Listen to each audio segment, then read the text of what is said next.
South Carolina, 1859. A boy named Thomas stood knee-deep in the Catawba River, the cold water numbing his hands, searching for something he couldn't put a name to. He was 10 years old. Enslaved since the day he was born. And in exactly 3 minutes, he would uncover something that would alter dozens of lives and end several others. But he didn't know that yet. Right now, he was just trying to finish his work before the overseer realized he'd been lingering in one spot too long. Thomas worked on the Whitmore Plantation, 200 acres of cotton fields and cruelty along the banks of the Curba. Master James Whitmore owned 89 enslaved people. In the ledger, Thomas was number 64, listed between a woman named Sarah and a man who'd been dead for 3 years but never crossed out. Numbers were easier than names. Numbers kept you from thinking of the people you owned as human. Thomas's job was river work. Every morning before dawn, he waded into the water to check fish traps, clear debris from the water wheel, and search for anything useful that might have floated downstream: bottles, tools, salvageable wood. Whitmore wasted nothing, including every minute of Thomas's childhood. The overseer was a man named Cyrus Webb. He was 34 and had been overseeing for the Whitmore family since he was 19. He was good at his job, which meant he was good at breaking people without killing them, at extracting maximum work for minimum cost, at making enslaved people believe obedience was survival. He carried a whip but rarely used it. He didn't need to. His eyes did the work, cold, calculating eyes that saw everything and forgave nothing. That particular morning, Webb sat on his horse along the riverbank, watching Thomas work. He was in a foul mood. His wife had left him 3 months earlier, taking their daughter back to Charleston. She'd said she couldn't live with what he did for a living. Couldn't sleep next to a man who made children work in freezing water. Webb thought she was weak. Sentimental. She didn't understand that this was business. This was the natural order of things. Thomas felt Webb's eyes on him and worked faster. He moved along the river's edge, checking each trap. Most were empty. One held a small catfish.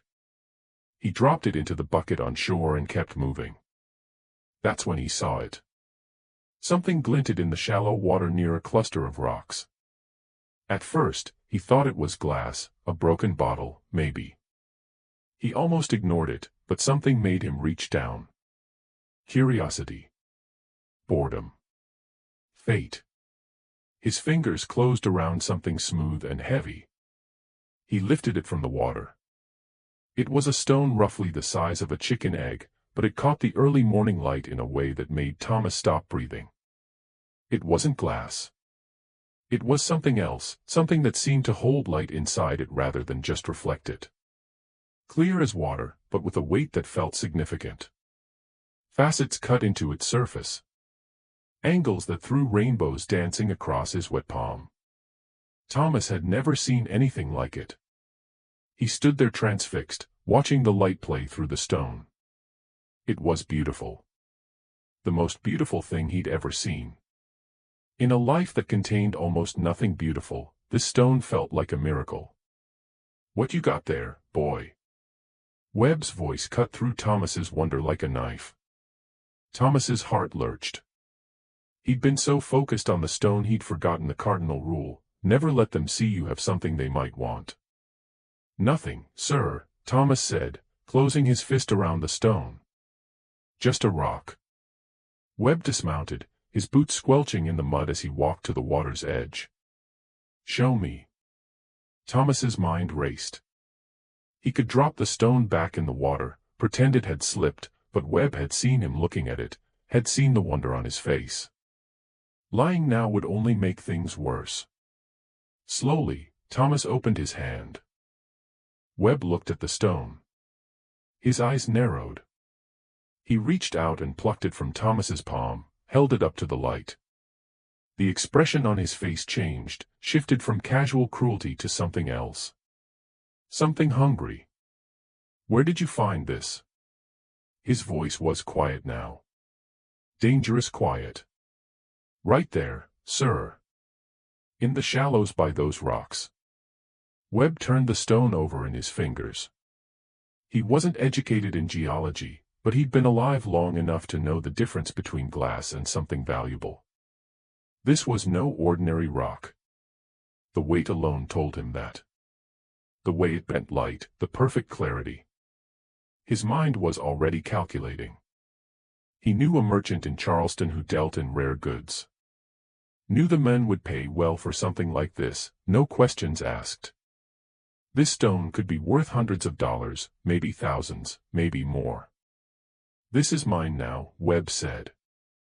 Not a question, not even really a statement, just a fact being established. The same way gravity was a fact. The same way Thomas's enslavement was a fact. Thomas said nothing. What could he say? Everything he found belonged to Whitmore.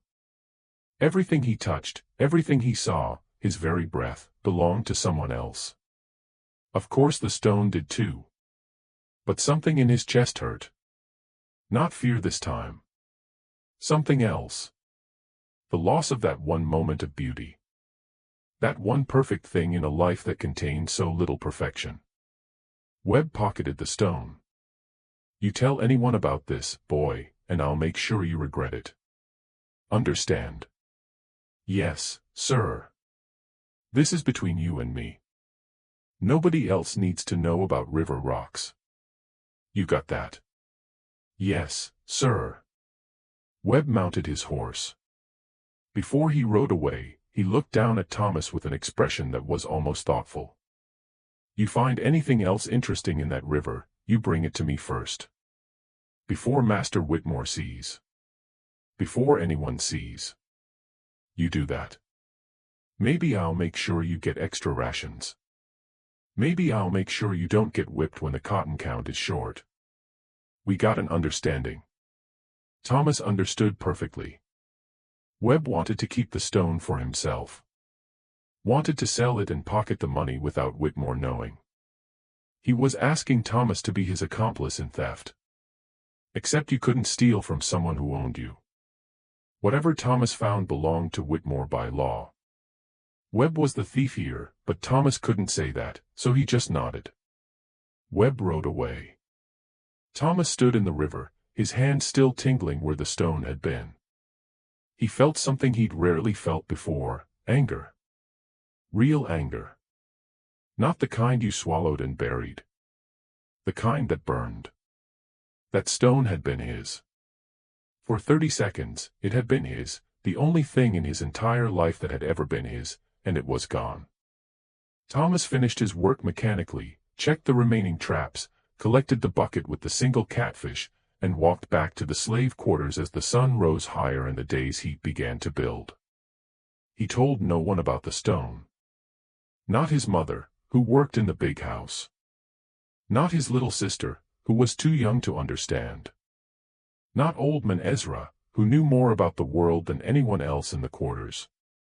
The stone was a secret. Webb's secret. And therefore Thomas's secret too. But secrets have a way of growing, of taking root and spreading, of becoming something bigger than they were meant to be. 3 days later, Webb rode into Charleston. The stone was in his pocket, wrapped in cloth. He went to the merchant he knew, a man named Abraham Cross, who dealt in gold, silver, and other valuables. Cross operated out of a small shop near the docks, where questions were rarely asked and transactions were seldom recorded. Webb placed the stone on the counter. I need to know what this is worth. Cross picked it up. His expression didn't change, but Webb saw his fingers tighten slightly. The merchant pulled out a jeweler's loupe and examined the stone closely, turned it in the light, weighed it in his palm, set it down, and looked at Webb. Where did you get this? Does it matter? It might. Depending on what you want from me. Webb leaned forward. I want to know what it's worth. That's all. Cross studied him for a moment, then looked back at the stone. This is a diamond. Not just any diamond. Based on size, clarity, and quality, I'd estimate it's around 180 carats. Uncut, which reduces the value slightly, but still, he paused. In the right market, to the right buyer, this could fetch anywhere from $5,000 to $8,000. Maybe more. Webb felt the floor tilt under him. $5,000. That was more money than he'd make in 20 years of overseeing. That was enough to buy land, to start over, to never have to work for someone like Whitmore again. I want to sell it, he said. Cross nodded slowly. I can arrange that. But it will take time. A stone like this, you can't just sell it to anyone. You need a buyer with serious money. Someone who won't ask too many questions about provenance. That means discretion. That means waiting for the right opportunity. How long? A few months, maybe. I have contacts in New York. Wealthy collectors who like rare pieces. Let me send some inquiries. When I find the right buyer, I'll arrange the sale. You'll get your money, minus my commission. How much commission? 20%. Webb wanted to argue, but he knew he had no leverage. He didn't know anyone else who could sell something like this. Fine. But you keep this quiet. Nobody can know about this stone. Especially not James Whitmore. Cross smiled slightly. Mr. Webb, discretion is what I do. Your secret is safe. Webb left the shop feeling like he was walking on air. $5,000, maybe more. His mind was already planning. He'd wait for the sale, collect the money, then disappear. Leave South Carolina. Go west, maybe, or north. Somewhere Whitmore couldn't find him. Somewhere he could start fresh with enough money to matter. He never once thought about the boy who'd found the stone. To Webb, Thomas was just a tool that had served its purpose, a shovel that had dug up treasure. You didn't share treasure with shovels. Back at the plantation, Thomas worked and said nothing. But he thought about the stone constantly. Thought about where it had come from. Thought about whether there might be more. The Catawba River ran for miles through the Carolina Piedmont. It came down from the mountains, carrying sediment and debris, and occasionally things of value. Thomas knew from listening to Old Man Ezra that long ago, people had found gold in these rivers. The Carolina gold rush in the 1820s had brought prospectors from all over. Most of the easy gold was gone now, but that didn't mean the river was empty. If there was one diamond, maybe there were more. Thomas began to pay closer attention to the river. He memorized where he'd found the first stone, started to understand the way water moved, where heavy objects might settle.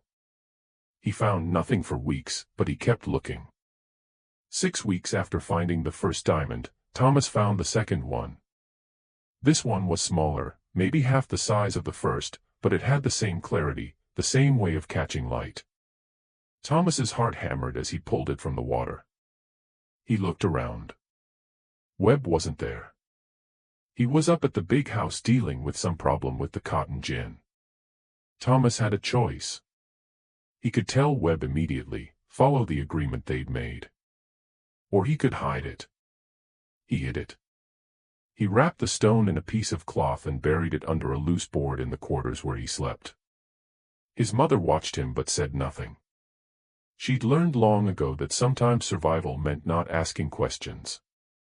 Over the next 3 months, Thomas found 4 more stones, none as large as the first, but all valuable, all diamonds. He hid each one, building a small collection under that loose board. He didn't know what he was going to do with them. He just knew that Webb had taken the first one. And these were going to stay his. Even if he could never sell them, even if they had to stay buried forever, they were his. But secrets that valuable don't stay buried forever. It was Thomas's little sister who changed everything. Her name was Grace. She was 7 years old. She'd been watching Thomas for weeks, noticing how he'd started acting strange, how he'd check under the floorboard when he thought no one was looking, how he'd come back from the river sometimes with his hand closed tight around something. Children are curious, and children who grow up in slavery learn to notice everything, because noticing things can mean survival. One day, while Thomas was at the river, Grace lifted the floorboard. She found the cloth-wrapped bundle, opened it, saw the stones inside. She didn't know what they were. She just thought they were pretty, shiny rocks her brother had collected. She took one of the smaller ones, wanting to show her friend Hannah. She carried it outside, held it up to the light, made rainbows dance across the dirt, and Cyrus Webb saw her. He was riding past the quarters, heading to check on the field workers. He almost didn't stop, but something about the way the light reflected off the object in the girl's hand caught his attention, made him pull his horse to a stop. "Girl, come here." Grace froze. She knew that tone. Everyone knew that tone. It was the tone that meant trouble. She walked over slowly, the stone still in her hand. "What's that you got?" Grace held it up. "Just a pretty rock, sir. My brother found it." Webb felt something cold slide down his spine. He dismounted, took the stone from her hand, examined it. It was another diamond, smaller than the first one he'd taken, but unmistakably the same thing. "Where did your brother find this?" "In the river, sir. He finds lots of pretty things in the river." "Lots of things like this?" Grace nodded, not understanding the danger she was in, not understanding what she'd just revealed. Webb's mind raced. That boy had been holding out on him. Had been finding more diamonds and keeping them hidden. Had been lying by omission every single day for months. The anger that rose in Webb wasn't about the theft. It was about being outsmarted by a slave child. About being made to look like a fool. About having something valuable that should be his going to someone who had no right to own anything. "Take me to where your brother keeps these rocks," Webb said quietly. Grace led him to the quarters, showed him the loose floorboard. Webb lifted it and found the bundle, unwrapped it, counted 4 more stones, each one potentially worth hundreds or thousands of dollars. His face went pale, then red. He wrapped the stones back up and put them in his pocket. Then he grabbed Grace by the arm. "Where's your brother?" "At the river, sir." Webb dragged her outside, mounted his horse, and rode to the river with Grace running alongside, struggling to keep up, starting to understand that something bad was happening. Thomas saw them coming. Saw the expression on Webb's face. Saw his sister's tears. He knew immediately what had happened. He'd been discovered. Webb dismounted. He walked straight to Thomas and backhanded him across the face. Thomas went down hard, tasting blood. "You thieving little bastard," Webb said. His voice shook with rage. "I gave you a chance. I told you to bring me anything you found, and you held out on me. You stole from me." Thomas wanted to point out that you couldn't steal what was never yours to begin with, that the stones belonged to Whitmore if they belonged to anyone, that Webb was the thief here. But he knew saying any of that would just get him killed. "I'm sorry, sir," he said instead. "I was wrong." "Damn right you were wrong." Webb pulled the bundle of stones from his pocket. "How many more are there? How many have you hidden somewhere else?" "That's all of them, sir." "I swear." Webb kicked him in the ribs. Thomas curled into a ball, trying to protect his vital organs. Grace was crying, begging Webb to stop. Webb ignored her. "You know what the punishment is for theft, boy." Thomas knew. He'd seen it before. They cut off your hand, or they branded you, or they sold you so far south you'd never see your family again, or they just killed you and said you tried to run. "Please, sir," Thomas gasped. "I'm sorry. I won't do it again." Webb stood over him, breathing hard. His mind was calculating. If he punished Thomas properly, publicly, it would raise questions. Whitmore would ask what Thomas had stolen. Webb would have to explain about the diamonds.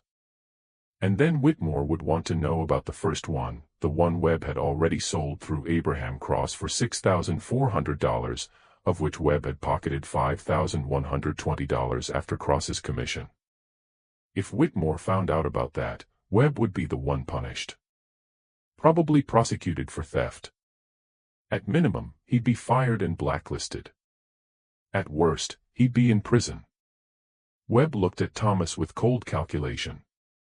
The boy was a problem. A problem that knew too much. There was only one way to solve that problem permanently. "Get up," Webb said. Thomas struggled to his feet, one arm wrapped around his injured ribs. Grace stood nearby, still crying. "You're going to have an accident," Webb said quietly. "You're going to slip on the rocks, hit your head, drown in that river. Tragic, but these things happen. Enslaved children die all the time.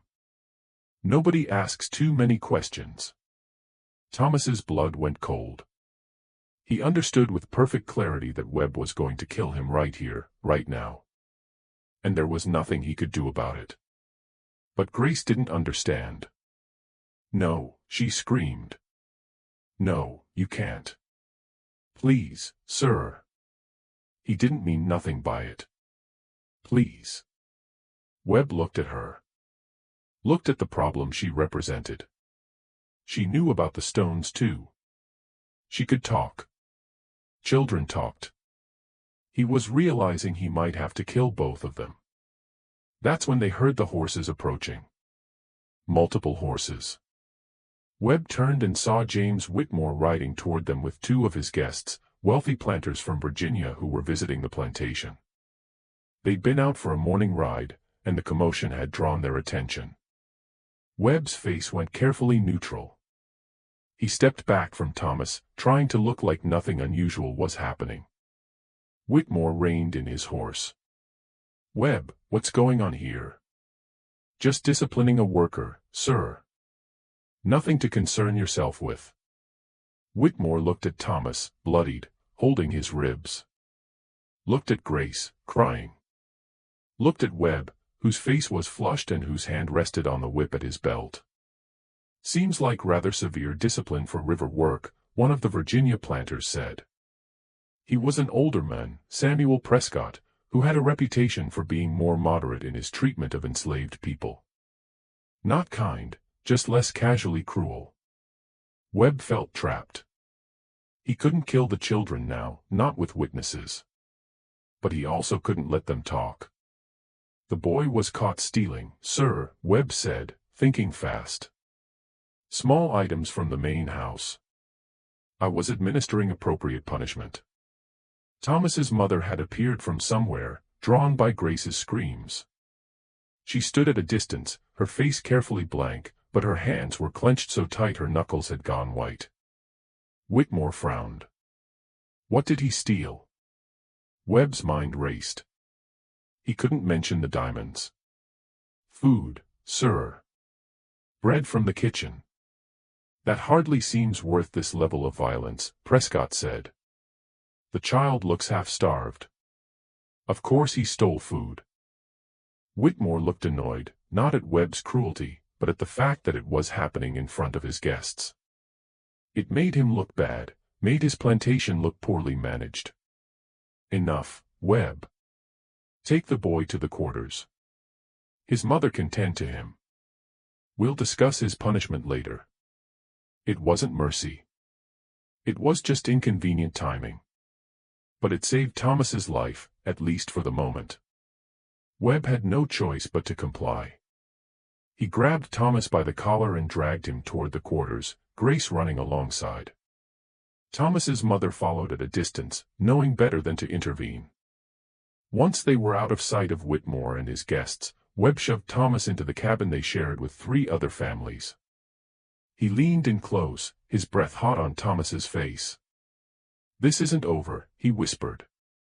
"You stay quiet about those stones. You tell anyone at all, and I'll kill you and your whole family. Your mother, your sister, everyone. You understand?" Thomas nodded. "I'm going to be watching you every second. One wrong move, one wrong word, and you're done." Webb left. Thomas collapsed onto the dirt floor. His mother and sister rushed to him. His mother examined his injuries with practiced hands. The ribs were bruised, maybe cracked, but not broken. The cut on his face would heal. He'd survive. But they all knew the truth.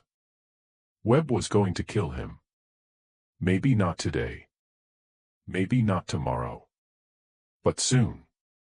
As soon as the opportunity presented itself. As soon as there weren't witnesses around. Thomas had to run, or he had to die. There was no third option. That night, as his mother cleaned his wounds, Thomas told her everything, about the first diamond Webb had taken, about the others he'd found and hidden, about Webb's plan to sell them and keep the money, about the threat Webb had made. His mother listened in silence. When he finished, she sat back and looked at him with eyes that had seen too much suffering in one lifetime. "You have to tell Master Whitmore," she said. "Webb will kill me." "He's going to kill you anyway, baby. At least if you tell Master Whitmore, you have a chance. Webb is stealing from him.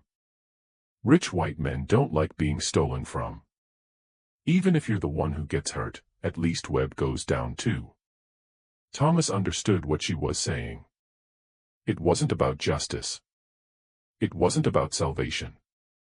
It was about revenge. If Thomas was going to die, he could at least make sure Webb paid for it. But there was a problem. Master Whitmore won't believe a slave child over his overseer. His mother smiled sadly. "That's where you're wrong, baby. You forget. I work in that house. I hear things.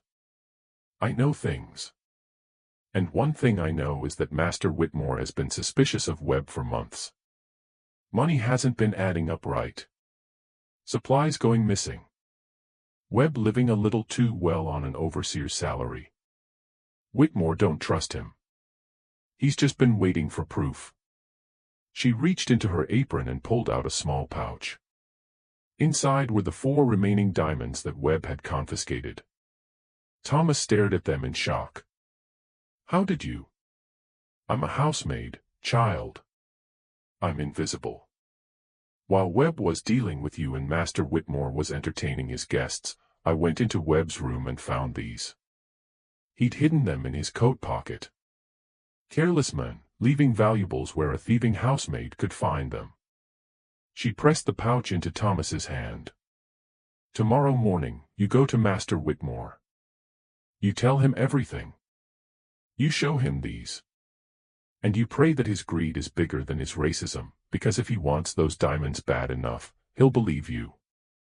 And if he believes you, Webb is finished." Thomas looked at the stones in his hand. They caught the lamplight and threw tiny rainbows across the wall. These stones had seemed like a miracle when he'd first found them. Then they'd seemed like a curse. Now they were his only chance at survival. He just hoped that chance was enough. Thomas didn't sleep that night. He lay on his thin pallet, the pouch of diamonds hidden under his shirt, feeling them press against his chest like 4 small stones of judgment. Every sound made him jump. Every footstep outside made him think Webb was coming to finish what he'd started. His mother sat by the door, keeping watch. She hadn't slept either. Grace had finally cried herself into exhaustion and lay curled beside Thomas, her small hand gripping his sleeve even in sleep. When the first gray light of dawn crept through the gaps in the cabin walls, his mother spoke. "It's time." Thomas sat up, his ribs screaming in protest. Everything hurt. His face was swollen where Webb had hit him. But pain didn't matter now. Survival mattered. His mother helped him stand. She straightened his shirt, tried to make him look as presentable as a beaten slave child could look. "You go to the back door of the main house. You ask for Master Whitmore. You don't talk to nobody else. Not the other housemaids, not the butler, just Master Whitmore. You understand?" Thomas nodded. "And baby." Her voice cracked slightly. "Whatever happens, I'm proud of you. You're the bravest person I know. Thomas wanted to say he wasn't brave. He was terrified. But the words wouldn't come. He just hugged her tight, careful of his injured ribs, then slipped out of the cabin. The plantation was just beginning to wake up. Other enslaved people were emerging from their quarters, heading to their various jobs. Thomas kept his head down and moved quickly toward the main house. He could feel eyes on him. People knew something had happened yesterday. Word spread fast in the quarters. But no one stopped him. No one asked questions. He reached the back door of the main house and knocked softly. Too softly. He knocked again, harder. His heart hammered so hard he thought it might break through his ribs. The door opened. A housemaid named Martha looked out, saw Thomas, and frowned. "Boy, what are you doing here? You supposed to be at the river." "I need to speak to Master Whitmore, ma'am." "It's important." Martha's frown deepened. "Master Whitmore don't speak to field workers.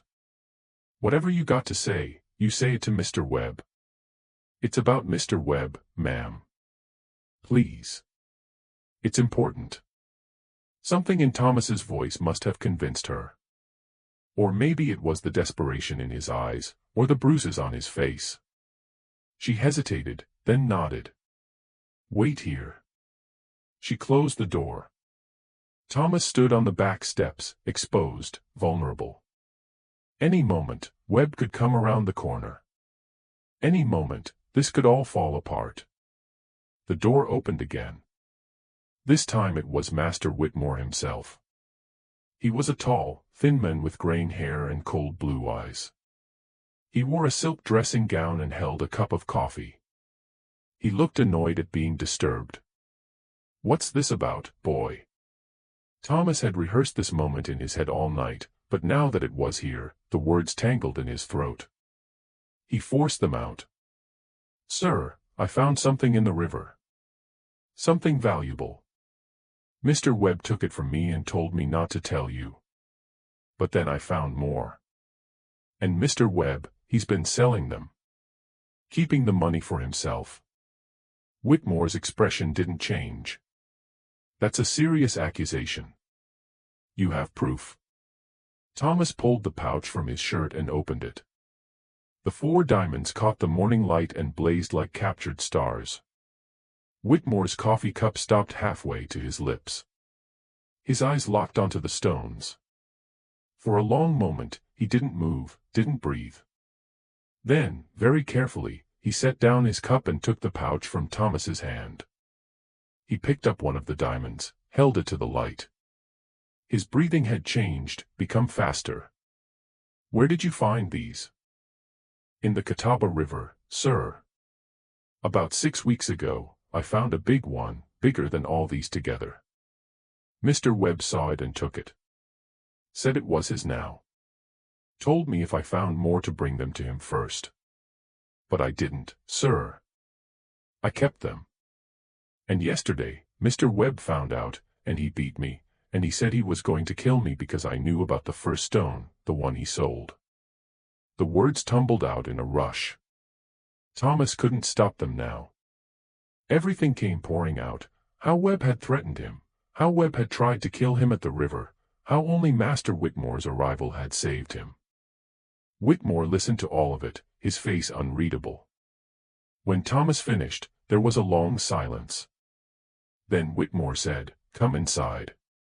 Thomas followed him into the house, into the room that served as Whitmore's study. It was the most opulent space Thomas had ever seen. Books lined the walls. A massive desk dominated one corner.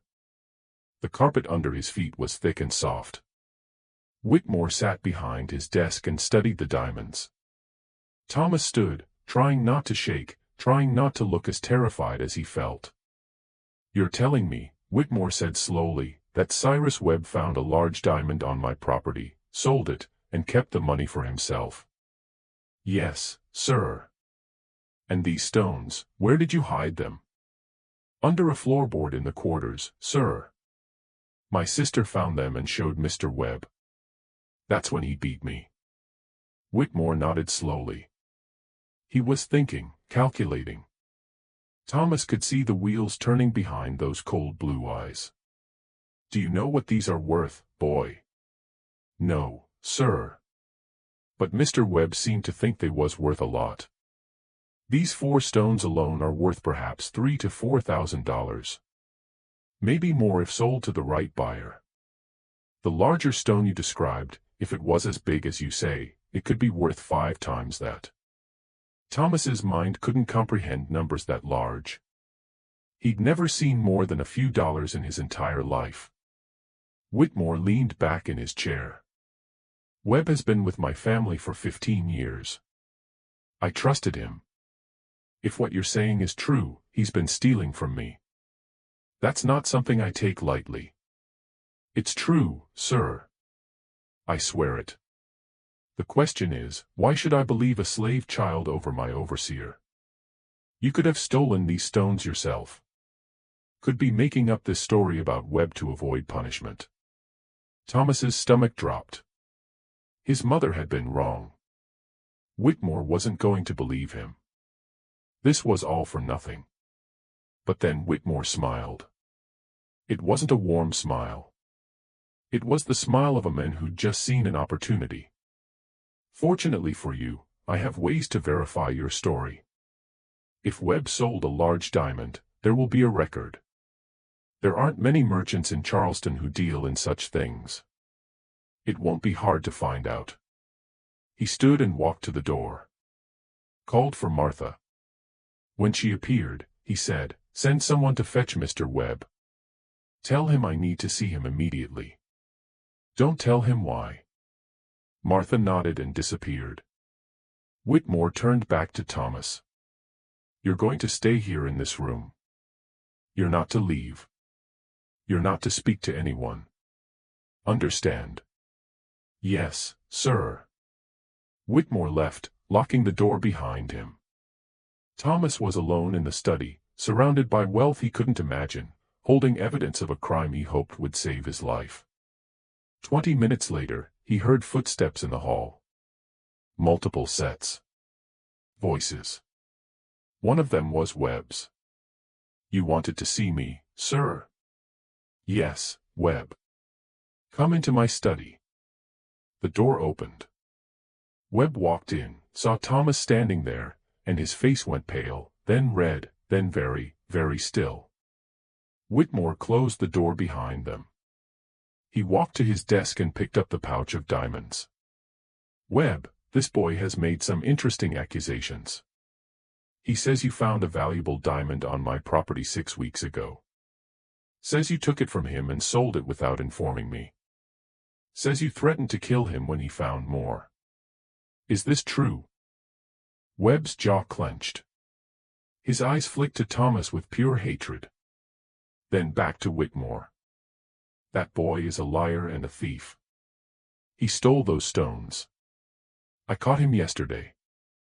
That's why I was punishing him." "So you deny taking a large diamond from him 6 weeks ago?" "Completely. The boy is making up stories to avoid punishment for theft." Whitmore nodded slowly. "I see. Well, that's easy enough to verify. I've already sent a messenger to Charleston, to Abraham Cross's shop on the docks. You know Cross, don't you, Webb?" Webb's face went white. "I may have dealt with him once or twice. For small transactions." "Interesting. Because I've dealt with Cross myself. He's very good at keeping records, especially for unusual items. I imagine if someone sold him a large diamond 6 weeks ago, he'd remember that.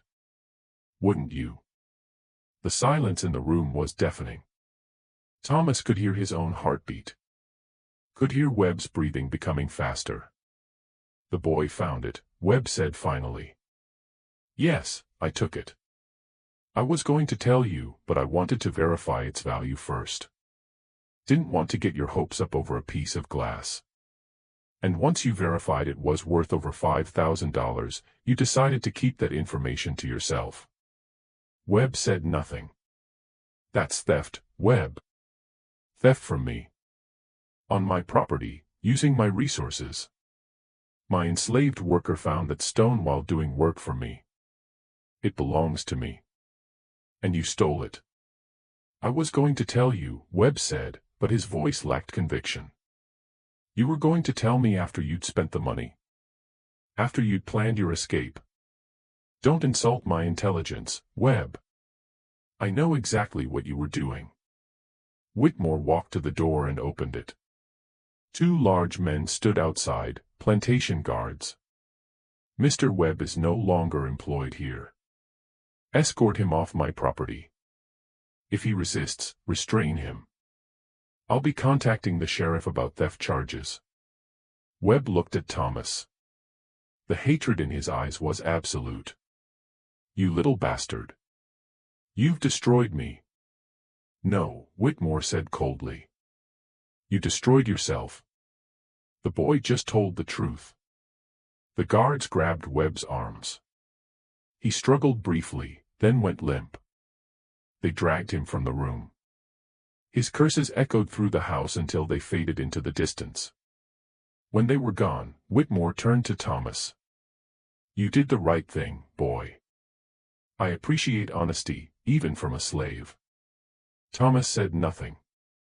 He knew better than to expect gratitude or reward. But Whitmore surprised him. The river on my property clearly contains diamonds. Possibly many more. This changes things. I'll be organizing a proper search, and you're going to help. Sir. You found 6 stones. You have a talent for this, an eye for what's valuable. I'm going to put you in charge of river operations. You'll work the Catawba every day. You'll have help, other workers, but you'll oversee them. Everything you find comes directly to me.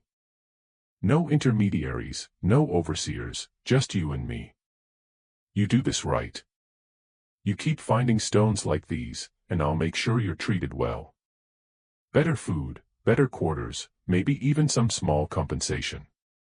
Do we have an understanding? Thomas understood perfectly. He was being given a different kind of chain, gilded, but still a chain. He would spend his life searching for diamonds to make Whitmore rich. In exchange, he'd get slightly better treatment than the other enslaved people. It wasn't freedom. But it was survival. Yes, sir. We have an understanding. Over the next 6 months, Thomas worked the Catawba River with a team of 12 other enslaved people. They searched systematically, covering miles of riverbed. They found 17 more diamonds, none as large as the first, but several were still significant. Whitmore estimated the total value at over $30,000. The story of the Catawba diamonds spread. Other plantation owners began searching their stretches of the river. A small diamond rush began. Some found stones. Most found nothing. But the search changed the region, brought attention and money and prospectors. Whitmore became wealthier than he'd been. He expanded his plantation, bought more land, more slaves. He built a new wing on the main house.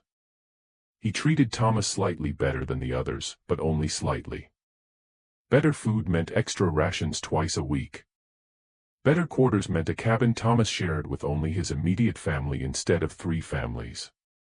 Small compensation meant being allowed to keep $1 a month. $1 a month for finding diamonds worth thousands. Thomas learned to hate those stones.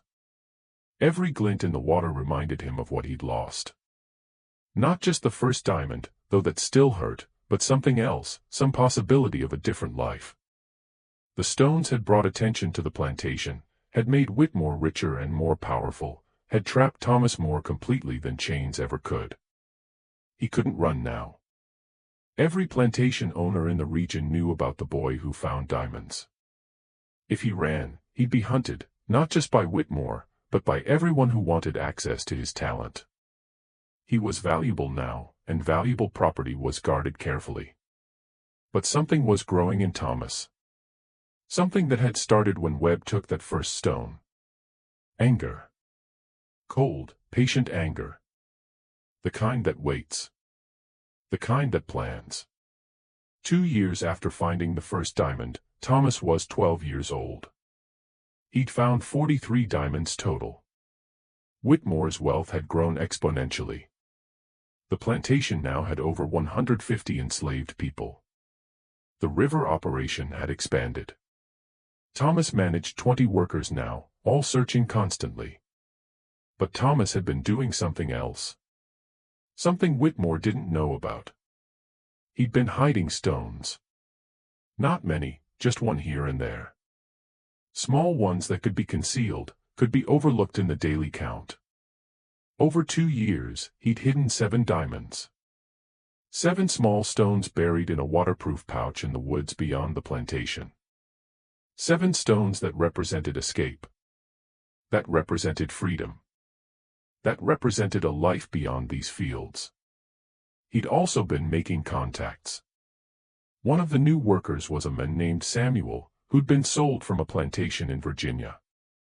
Samuel had connections, knew people who helped runaways, knew routes north, knew safe houses.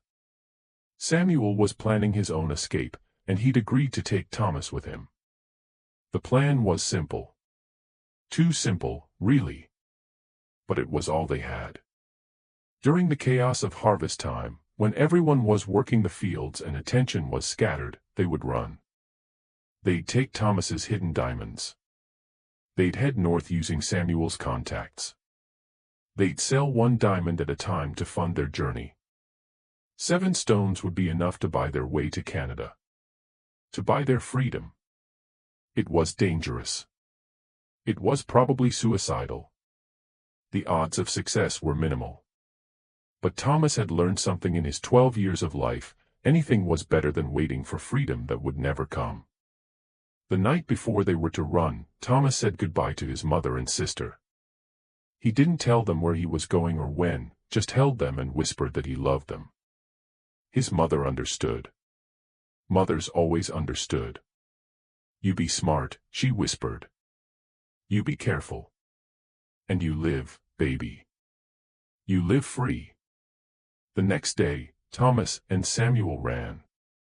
They left during the afternoon, when workers were spread across the fields and the confusion was maximum. They headed not north immediately but west, toward the river. Thomas had learned the landscape intimately. He knew paths that weren't obvious, knew places to hide. They retrieved the hidden diamonds. Then they started north, moving fast, avoiding roads, staying to the woods. The alarm would be raised by nightfall. Dogs would be sent out. Posses would form. They had maybe a 6-hour head start. That was all. But Thomas had advantages Webb hadn't had. He knew this land. He'd spent 2 years memorizing every path, every creek, every hiding place. And he had resources that could buy help. By nightfall, they were 15 miles north. They found a safe house, a tiny cabin where a freed black man named Joseph lived. Samuel had the contact. Joseph was part of the underground network that helped runaways. He gave them food, let them rest for a few hours, then pointed them to the next safe house. They traveled by night, hid by day, used Thomas's diamonds to buy assistance, a wagon ride here, food there, information about where the patrollers were searching. The stones that had trapped Thomas now freed him. One by one, he traded them away for pieces of freedom. The journey took 3 weeks. 3 weeks of terror and exhaustion and narrow escapes. They were almost caught twice.